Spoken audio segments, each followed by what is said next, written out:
warung gaib. Oke, sana kita ketemu ya. Oke, siap. Oke, siap. Siap. Begitu bangun kaget ya ada apa-apa di tepi. Alam gaib sama alam itu sebenarnya sama ya. Ini pohon beringin ini kan umurnya berapa tahun? yang Simon Krusi.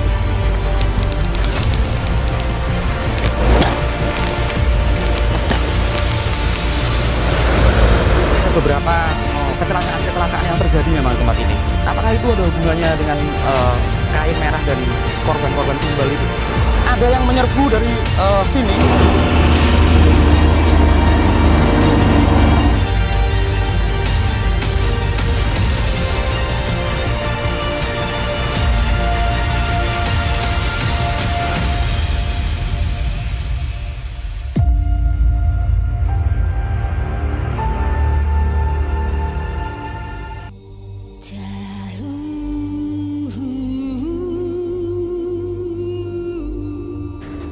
Kawan dunia lain, selamat datang di Kota Batang.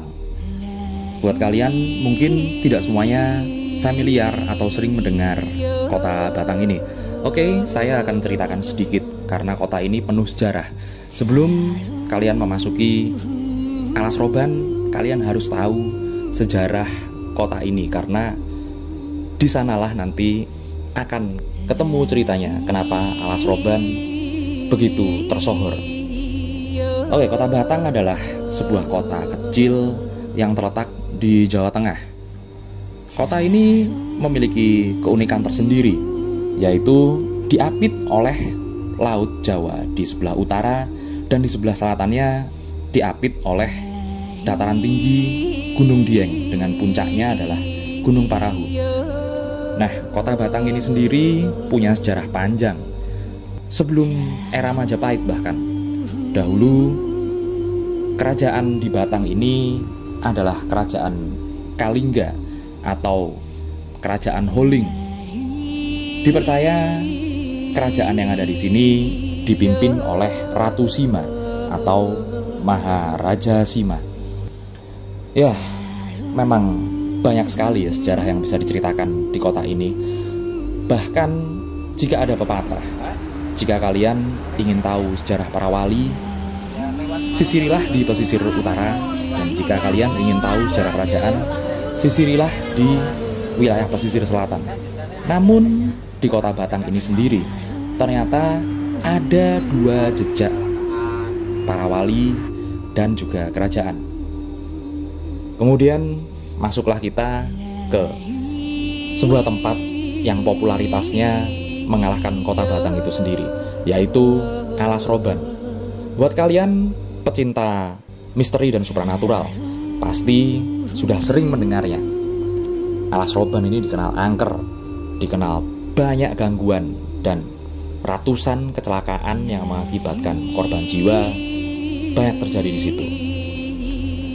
Alas Roban sendiri memiliki sebuah tempat, sebuah spot yang ada di jalur lama, di sebuah jalan yang berkelok-kelok, di mana kendaraan pasti akan sangat susah melewatinya. Tempat ini disebut dengan Sendang Poncowati, di mana banyak orang melakukan ritual di situ. Tempat ini sendiri juga memiliki banyak pohon-pohon tua, pohon-pohon besar yang tinggi, dan juga vegetasi yang rapat, sehingga saat malam hari kalian bahkan untuk melihat tangan kalian sendiri akan sangat kesulitan. Sangat sunyi, sangat sepi, tak ada pemukiman warga.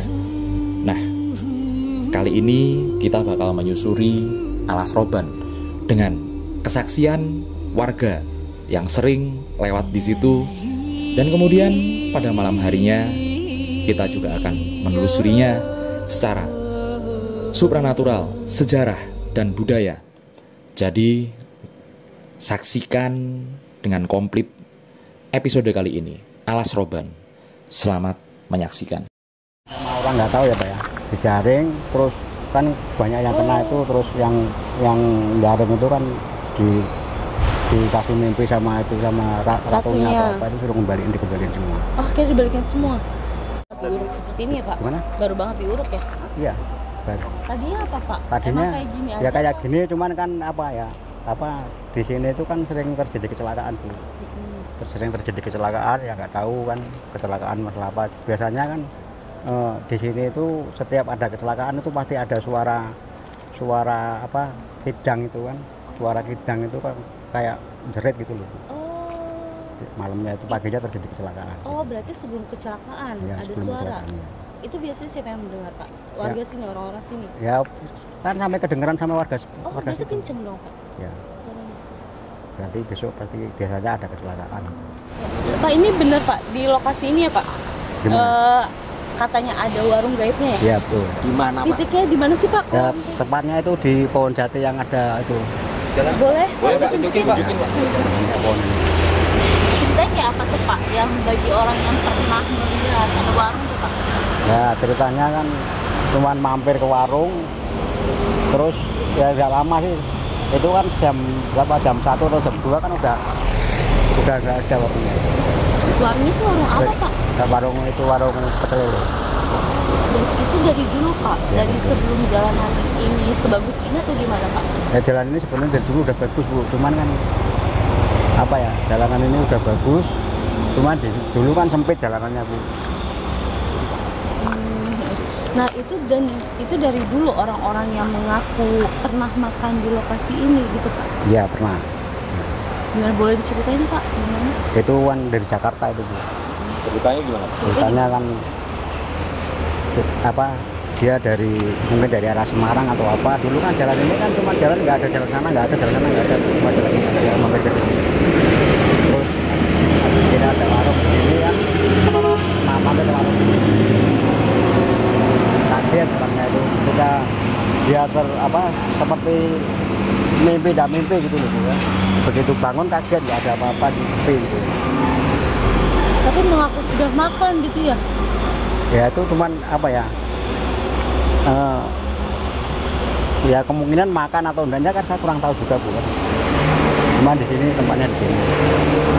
Ya kalau dulu kan lokasinya kan tidak selebar ini Bu, cuman pas itu beberapa mobil aja, mobil kecil gitu.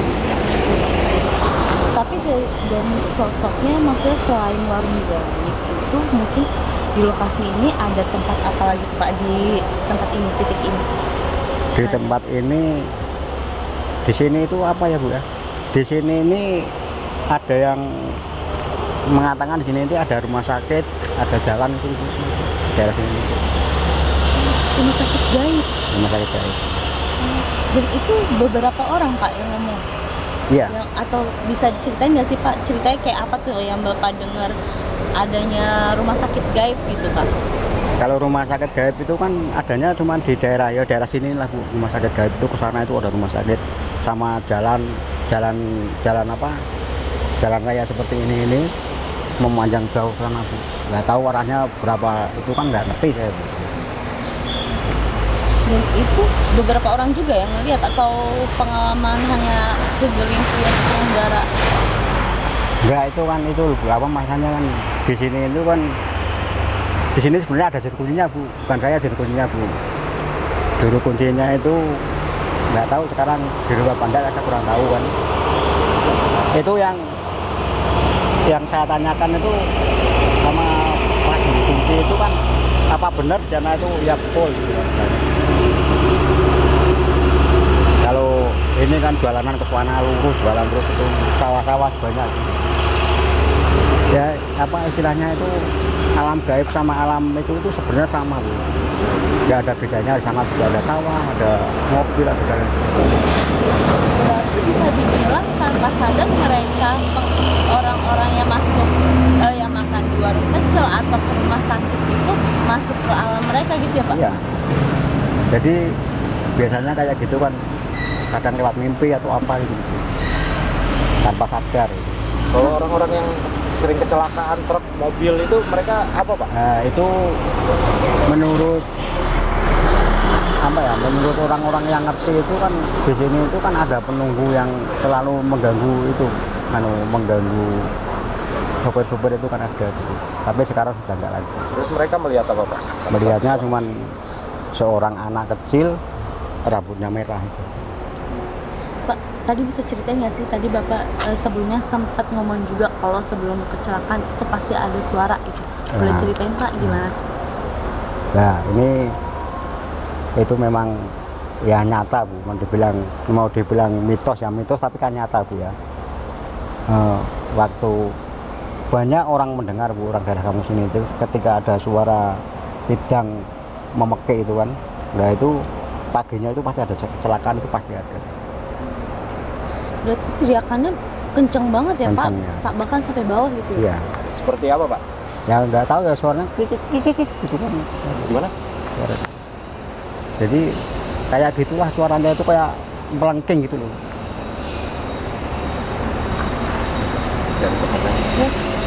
Pak, selain di sini mana lagi Pak yang Ya. yang terkenal ini kan apa warung gaib. Ya. Terus ada apa lagi? Ada lagi kayak mau ke sana Pak, gimana? Apa itu? Apa di pohon beringin itu yang besar itu apa yang kalau yang Bapak bilang tadi ada katanya tuh beringin putih itu Ibu ya. Itu agak jauh, jalannya susah masalah itu. Tapi bisa dilihat bisa kamar. Kita sana Pak. Ya kan. Mungkin ini bisa dibilang titik selanjutnya ya Pak, yang Ya, begitu betul. kuat di kawasan ini ya? Ya. Ini apa, Khususnya, Pak? Ini apa sih? Ini pohon beringin ini kan umurnya udah ratusan tahun ini Pak. Udah ratusan tahun pohon ini. Biasanya banyak nggak tahu siapa yang naruh sesaji-saji di sini banyak. Ya. Apa itu Saji-saji. sajinya di hari-hari tertentu apa gimana tuh Pak? Biasanya hari-hari tertentu. Biasanya pada waktu hari pas malam Jumat Kliwon atau apa itu. Nah, abis naruh saji mungkin ada terlihat sosok apa gitu Pak yang karisma apa gimana di daerah sini? Oh banyak Bu, kalau sosok itu banyak Bu. Apa tuh? Mungkin sebangsa genderuwo atau apa itu di sini kan banyak genderuwo itu. Kalau misalnya sosok yang dianggap kuat untuk di jalanan sini Pak? Di sini itu kan apa ya? Kan nggak nampak apa penampakannya itu nggak di sini, maksudnya penampakannya biasanya kan di sebelah sini. Nggak di jalan ini kan enggak. Ya pernah dengar ada seekor ular Bu ya. Ular panjang besar, mobil sampai berhenti semua Bu. Dan itu memang beneran ada Nggak mobil ada. pada berhenti semua? Berhenti semua. Yang depan dari yang depan orangnya kan pingsan Bu, yang depannya lihat tuh kan mobil berhenti sampai ke atas sana. Tapi orang-orang yang lain juga ngelihat adanya ular tersebut apa si ibu aja? Ya yang lihat itu ya cuma yang di depan aja Bu itu Bu. Yang di depan. Orangnya kan pingsan lihat itu apa ular begitu besar panjang gitu kan. Nggak tahu arahnya ke sana atau ke sana kan nggak tahu. Nah mungkin pernah dengar nggak sih Pak cerita kok sebenarnya ular itu yang ada misalnya nunggu di pohon ini atau seperti apa Pak? Kalau penunggunya sini itu kan sebangsa makhluk-makhluk gaib Bu, sini, Bu. Cuman di sini kan ada orang dari saya ada pernah melihat macan tuh. Macan mungkin ya besarnya mungkin besar lah macan itu Bu. Mungkin setinggi mungkin ada 1 meter lebih macan tingginya. Dan itu bukan hanya sesekali aja macannya terlihat Pak? Bukannya sekali aja. Nah kalau Bapak sendiri punya pengalaman apa Pak di sini kan? Karena kan orang warga sini dan sering ada di situ ya Pak gitu. Ya gini Bu ya, kalau saya sih nggak pernah Bu, namanya ya pernah melihat cuma sekali aja, cuman kan namanya itu yang penting kan kita nggak mengganggu. Apa tuh Pak yang Bapak Ya lihat? berupa apa ya, pakaian putih, rambutnya panjang ini, jalannya itu seperti apa ya, kenjet gitu Bu. Jijik. Berarti seperti kayak melayang ya Pak? Iya seperti kalau dilihat gini kan, cuma lihatnya kan dari bawah, cuman kalau dari bawah gini kan kelihatan kan di atas.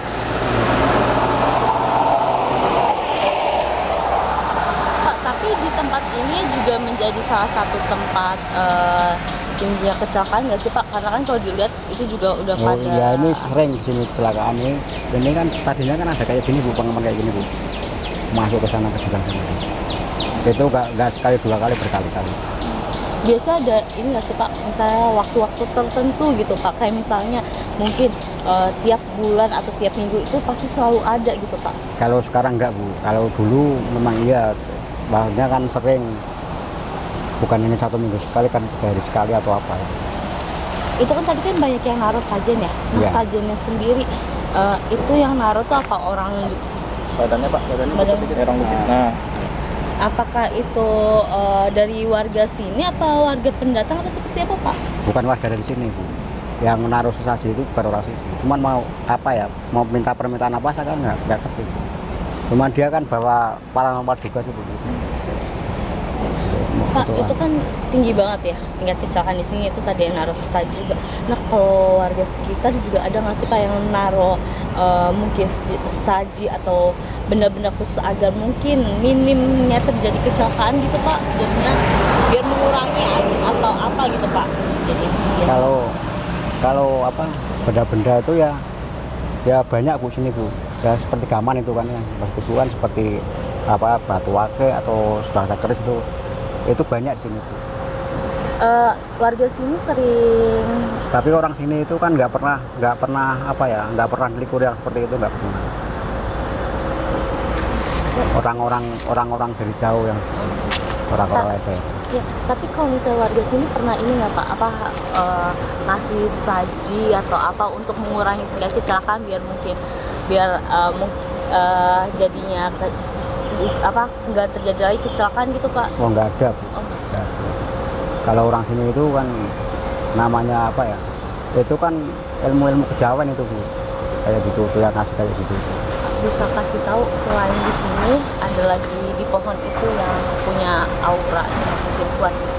Ada Bu. ada di mana lagi Pak? Mana lagi, Pak? Itu Eh, ayo kesana aja Bu. Di tempat itu ada namanya apa? pada steno. Wadah stenong itu apa Pak? Tempat untuk penyimpanan alat-alat pengantin itu. Oke, jadi orang yang datang ke sini ngapain Pak? Ini kan apa di sini itu kan dulu ada juru Pak. Ada situ aja Pak, maju bapaknya. Di sini ada juru kuncinya, tapi kan juru kuncinya itu kan Lihat sini Pak. jarang ke sini. Juru kuncinya itu jarang ke sini. Itu di situ itu kan adanya cuman apa ya? Bahan-bahan pengantin seperti bahan pengantin gitu ya. Senjata apa atau keris atau apa itu di sini banyak. Itu buat apa tuh Pak? Tadi yang baju-baju pengantin yang kayak gitu buat apa tuh? Itu semuanya itu nggak tahu Bu ya. Itu kan alam gaib Bu. Jadi semuanya segalanya jadi emas semua itu Bu. Jadi orang yang mau mengambil nggak bisa. Ada yang mau mengambil tapi boleh diambil tapi ya harus ikut alamnya sana gitu. Ini cuma kalau dibersihin gitu Bu, jadi Ibu bisa kelihatan batu itu kan tumpuk-tumpuk ada berapa, ada tiga tumpukan atau 4 gitu Bu, sap-sapan gitu. Ini namanya wadah stenong Bu ya, dia itu wadah stenong Bu, tempat untuk penyimpanan bahan-bahan pengantin ini Bu, wadah stenong. Terus yang sebelah sana kan ada lagi itu yang di bawah pohon itu, nanti tak jelaskan di situ apa. Itu kan di situ ada apa ya, ada tempatnya untuk duduk ada di situ.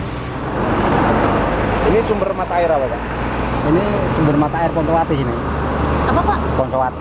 Oh, tapi banyak yang datang ke sini Pak untuk mungkin Di sini. untuk mungkin ngambil airnya itu Pak. Nah ini kan dibuat pansimpas ini Bu sama warga untuk diminum di daerah sini. Oh itu ya. Ya, itu. Banyak yang mandi sini Pak?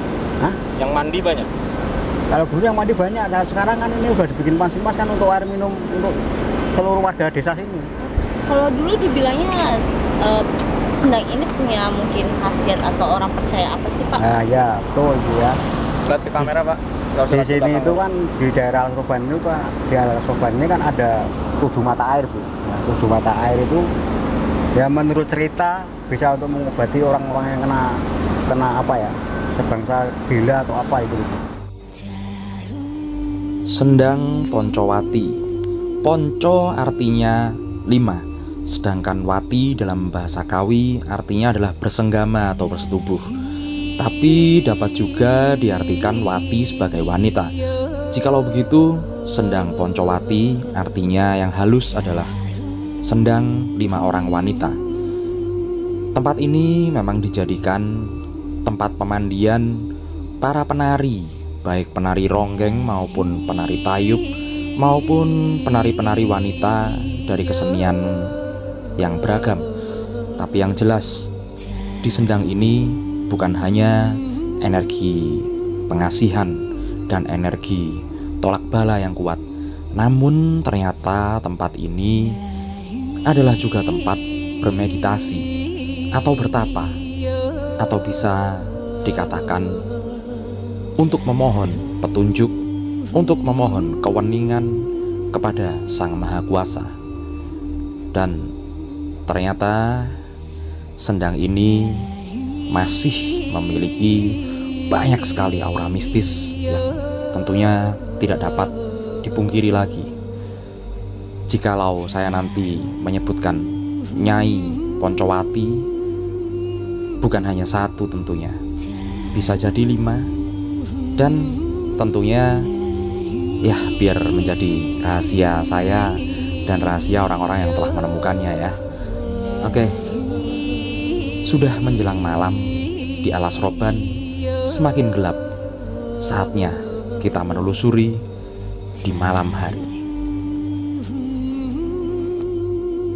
Di jalur Poncowati ini, jangankan malam harinya, suasana senja harinya sungguh sangat mencekam. Apalagi jika malam hari tidak ada penerangan sama sekali di jalanan ini. Anda melihat tangan sendiri pun akan sangat kesulitan. Selamat menikmati suasana malam Alas Roban.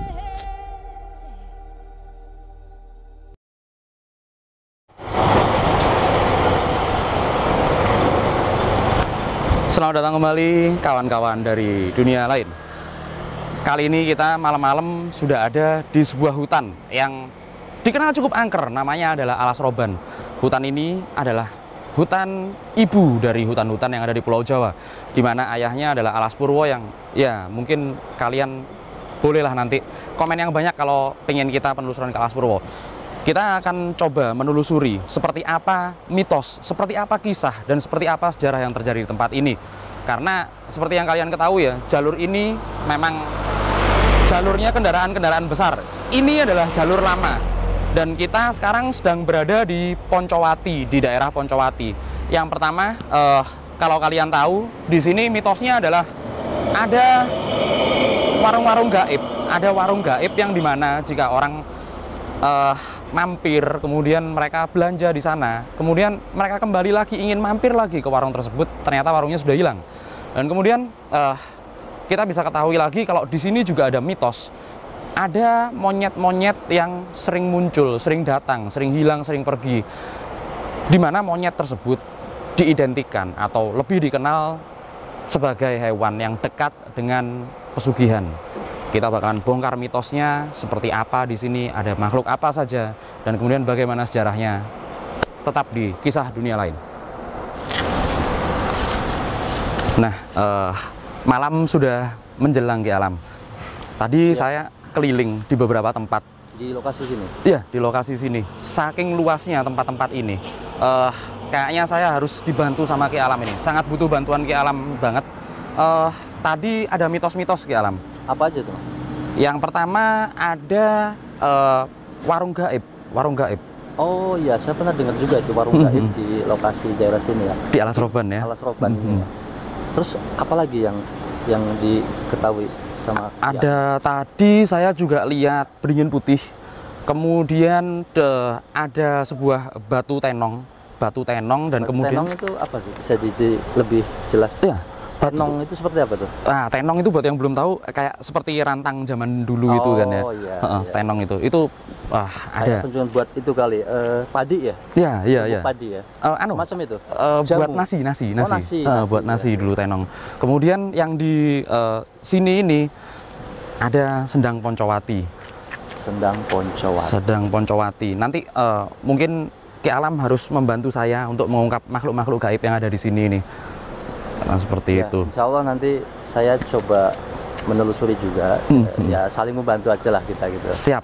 Nah, Ki Alam, nanti selain yang sudah tadi saya jalan dan saya ceritakan, saya mohon kalau Ki Alam ada titik-titik yang memang harus ditelusuri dan harus diungkap mitosnya di Alas Roban ini, langsung saja. Baik, nanti saya coba telusuri wilayah di sini yang kira-kira titik-titik yang di situ ada penghuni makhluk gaibnya, dan nanti kalau memang mereka mau menampakkan diri, saya akan visualkan. Ya, memang sepertinya enak ini divisualkan. Biar mitosnya benar-benar terbongkar kan. Jadi memang hawanya sudah mulai merangsang aura-aura energi negatif. Aura-aura energinya nggak karu-karuan di sini sepertinya. Karena memang di sini nggak ada penerangan sama sekali. Perlu mental untuk lewat jalan ini. Lampu jalan pun nggak ada memang ya, nggak ada lampu jalan pun. Oke, gimana jalan kita? Baik. Nanti kita mungkin bisa ketemu lagi sama simpulkan di tempat warung gaib. Di warung gaib sana kita ketemu ya. Oke, siap. Oke, siap. Siap. Hati-hati ya Ki Alam. Yap. Semoga kita bisa mengungkap misterinya. Amin, amin. Siap, mari. Bentar.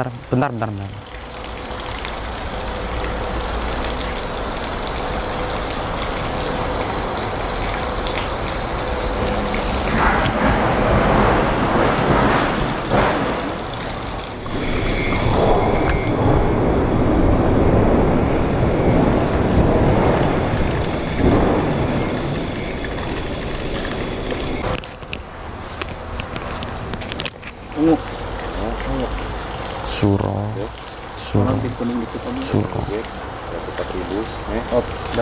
Eyang Simo Gringsing.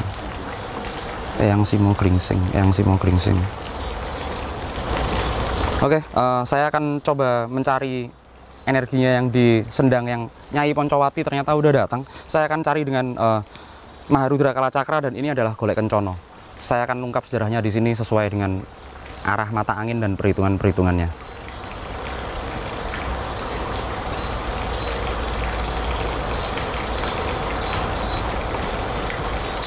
Yang Simo Gringsing.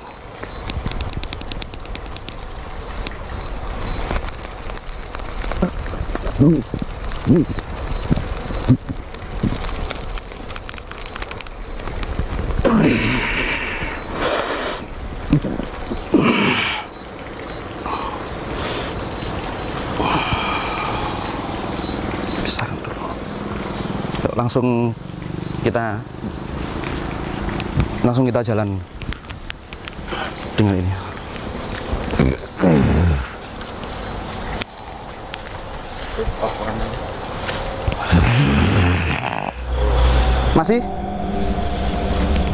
Masih dapat?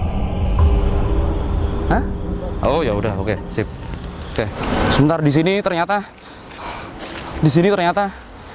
menurut sejarahnya di sini ini bukan hanya tempat pembuangan mayat, karena memang tempat ini entah kenapa sudah jadi tempat pertempuran. Al-Fatah. Ini adalah sudah jadi tempat pertempuran, yaitu dari kerajaan-kerajaan era zaman dahulu dan penduduk lokal yang asli di sini. Para penunggu yang di sini nih, yang di pohon ini adalah peri. Ya, boleh ke sana ya sebentar ya. Ini di sini.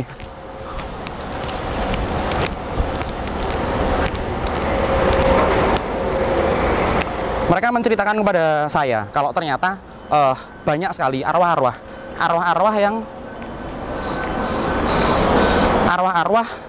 yang meninggalnya memang secara peperangan, memang secara Bondo Yudo. Secara Bondo Yudo itu berperang jantan dengan jantan.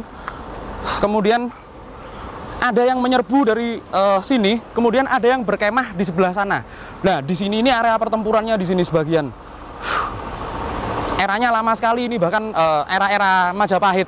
Berarti kalau era-era Majapahit, sebenarnya tempat ini juga sudah ditempati oleh kerajaan yang ada di daerah Jawa Barat, karena ini adalah daerah yang berada di tengah. Yuk kita ke beringinnya. Kita ke pohon beringinnya.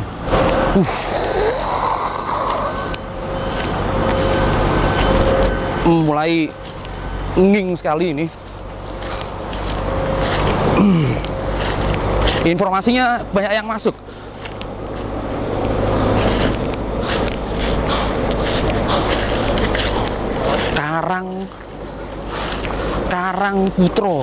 Karang Putro, berarti lingganya ada di situ.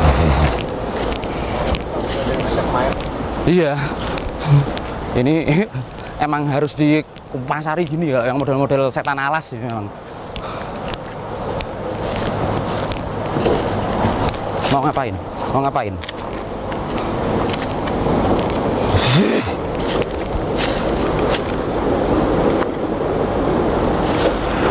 Dapat informasi apa, Mas? Jadi ternyata beberapa batu, beberapa arca, beberapa peninggalan era-era kuno banget. Ini era kuno banget. Ini era Ratanca dan kalau memang itu masih nama-nama seperti itu, ini dari era-era Rajasa, mungkin sekitar tahun 1100. Arca-arcanya sudah dihancurkan dan dipakai untuk penduduk sekitar membangun tempat tinggalnya ataupun malah dibawa ke kota, malah ada beberapa batu yang ternyata dipakai menguruk bangunan yang ada di kota. Kotanya malah ke arah sana, berarti kota Kendal. Yuk cari lagi, mau ngapain itu? Ada gua di sini dibangun oleh pasukan Jepang. Bentar, saya cari. Ada yang karena saya lihat model-model pasukan Jepang di sini.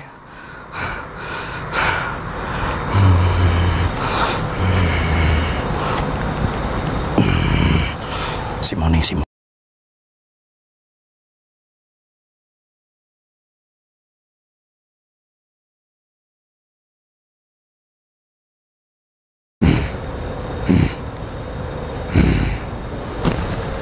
Ini ya, ada 2 gua Jepang. Mungkin nanti bisa dicek di literatur yang sudah cari di sini.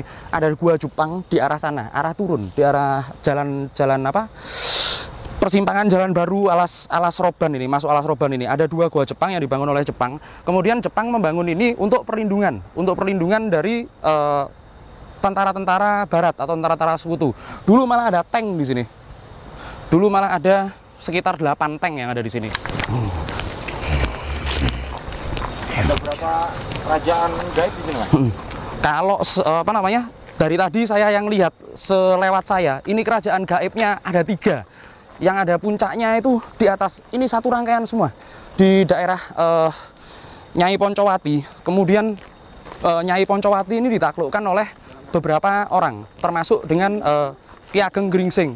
Ki Ageng Gringsing berubah menjadi dikenal masyarakat berubah menjadi Simo atau macan karena ternyata Ki Ageng Gringsing ini berasal dari daerah Cirebon. Beliau ini muridnya Sunan Gunung Jati.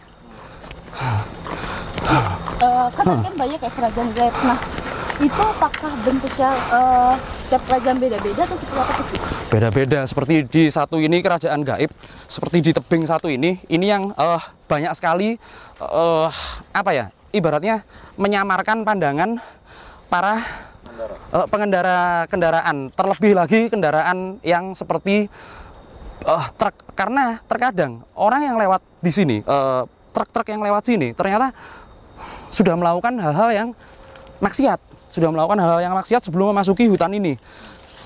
Karena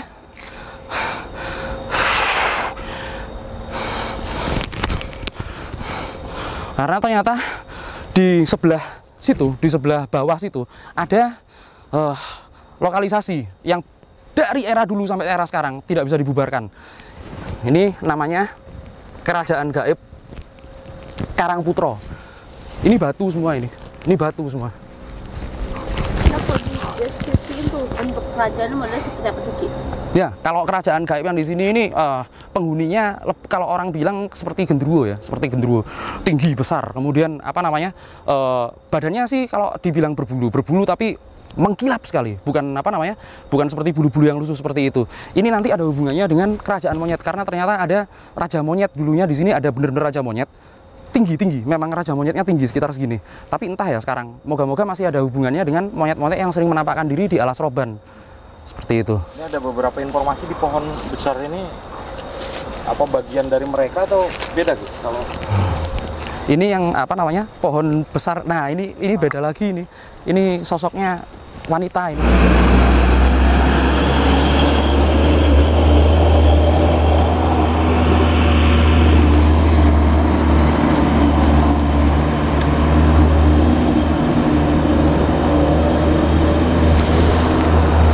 Iya benar, berarti di pohon besar di belakang kita ini ada beberapa sosok wanita. Ternyata mereka ini bukan berbentuk kerajaan, tapi berbentuk suatu komunitas.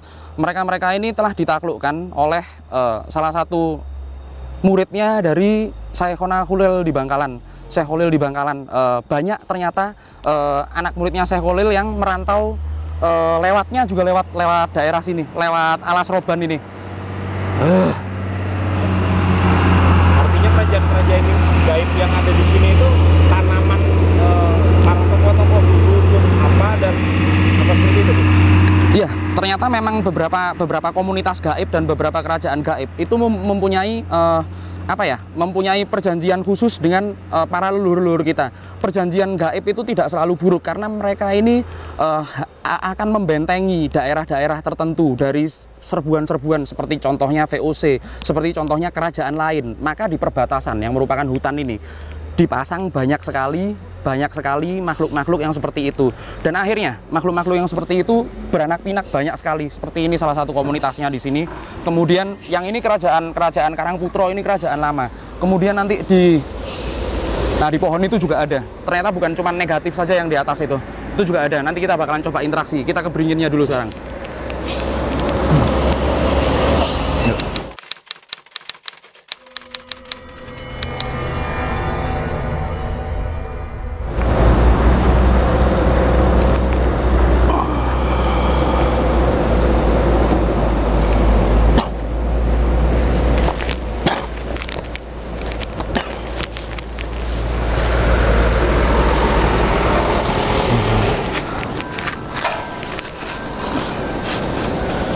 Saya ditarik sosok makhluk yang sangat besar tadi, dan saya dibawa ke masa lalu.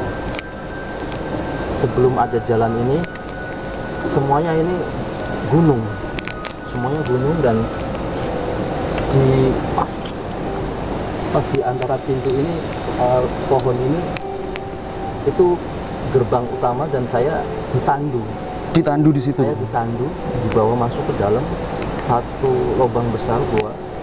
Itu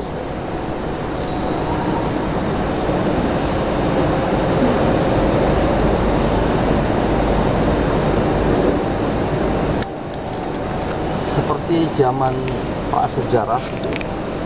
Ada manusia-manusia yang jadi persembahan. Seperti apa? Tumbal manusia Ki Alam. Iya, jadi orang itu menggambarkan saya ditandu kayak mau dikorbankan, disuguhkan ke panglimanya ya, ketuanya. Jadi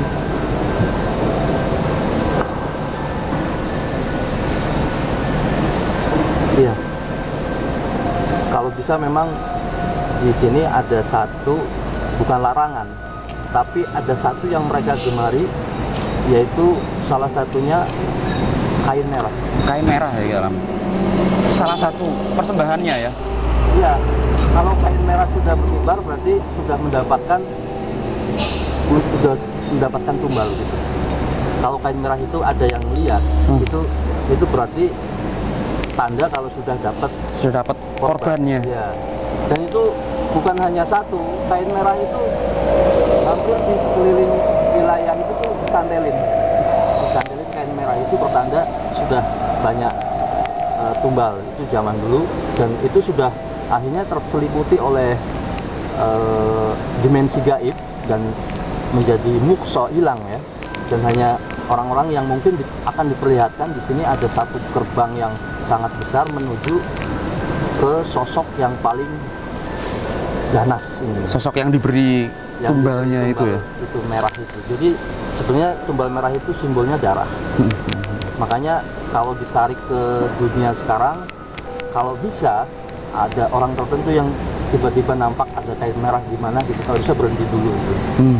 Itu tanda yang kurang baik. Agar tidak terjadi hal seperti itu ya. Iya, betul. Tidak jatuh korban lagi. Ki Alam. Ya. Apakah masih ada hubungannya dengan orang-orang yang banyak memberikan sesaji ya di sini, memberikan sesaji? Apakah ada hubungannya dengan makhluk yang tadi? Ya, sangat terhubung. Hanya bedanya ada orang-orang yang belum tahu cara menyuguhinya seperti apa gitu. Karena di situ kalau di prasejarahnya itu makhluk-makhluk yang di sini tuh justru mengharapkan darah. Terlalu mahal itu. Hanya orang-orang sekarang yang ingin mengambil energi yang di luarnya aja. Dan itu bisa diterima atau enggaknya tergantung tadi Ki Cokro Cengker yang memegang wilayah ini. Ya. Betul.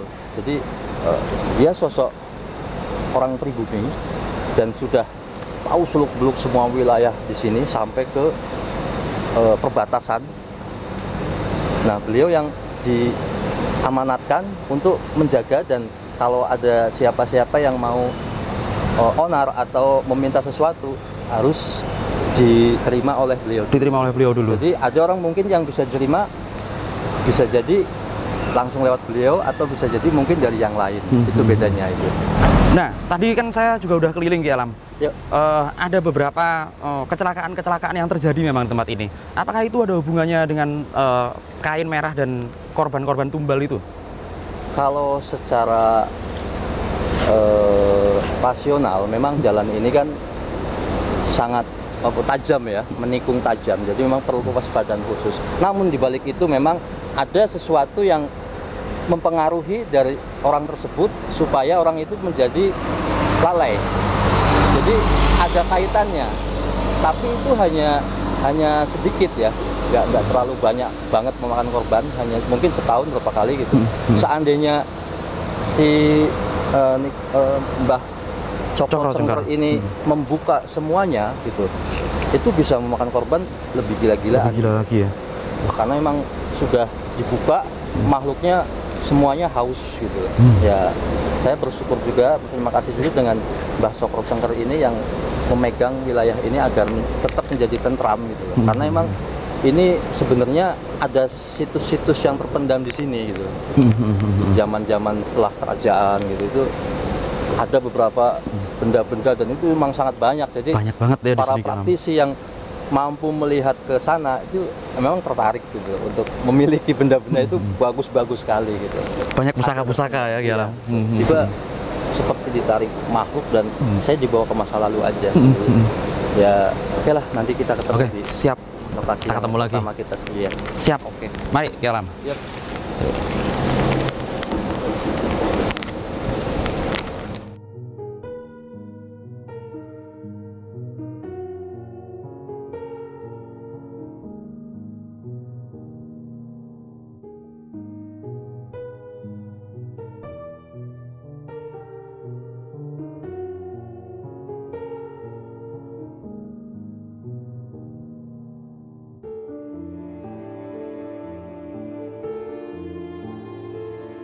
Di penelusuran ya, semoga memang tempat ini selalu berguna walaupun sudah terlupakan, karena jalur ini bukan lagi jalur utama yang dilalui oleh banyak orang-orang yang berlalu lalang di daerah pantai utara Pulau Jawa.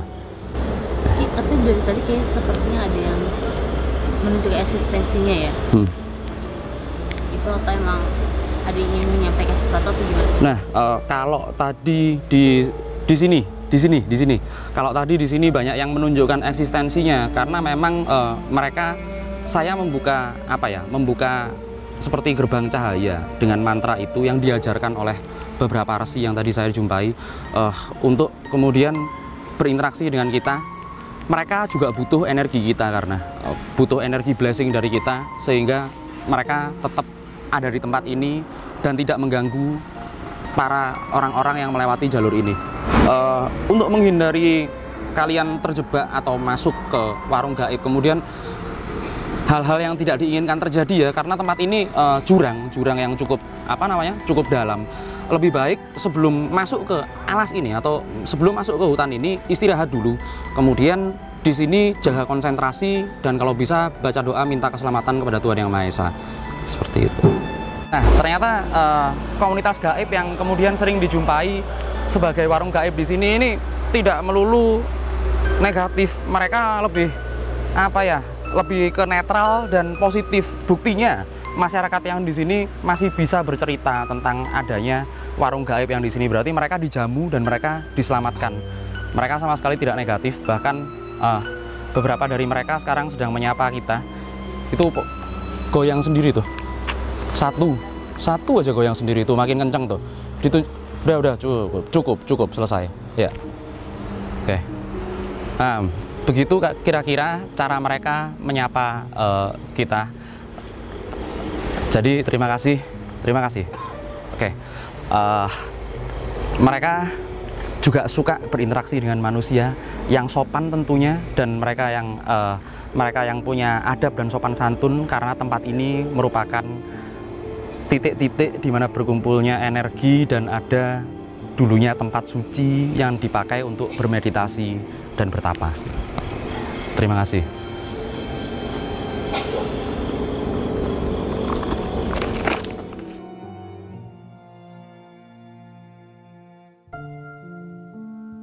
Ki Alam pun berhasil menggambarkan beberapa sosok yang menghuni Alas Roban. Sosok-sosok tersebut tidak hanya sosok-sosok yang sering mengganggu, tapi juga sosok-sosok baik yang menjaga keseimbangan alam, baik secara alam gaib maupun alam nyata, dengan manusia dan tumbuh-tumbuhan dan hewan-hewan dan lain sebagainya. Untuk tayangan lengkapnya Anda bisa saksikan di Misteri Dunia Trans 7. Oke, sampai di sini dulu episode kali ini. Nantikan chapter selanjutnya masih di kota Batang dan Pekalongan. Sampai jumpa lagi kawan-kawan dari dunia lain. Pertama ada warung gaib. Oh iya, saya pernah dengar juga itu warung gaib.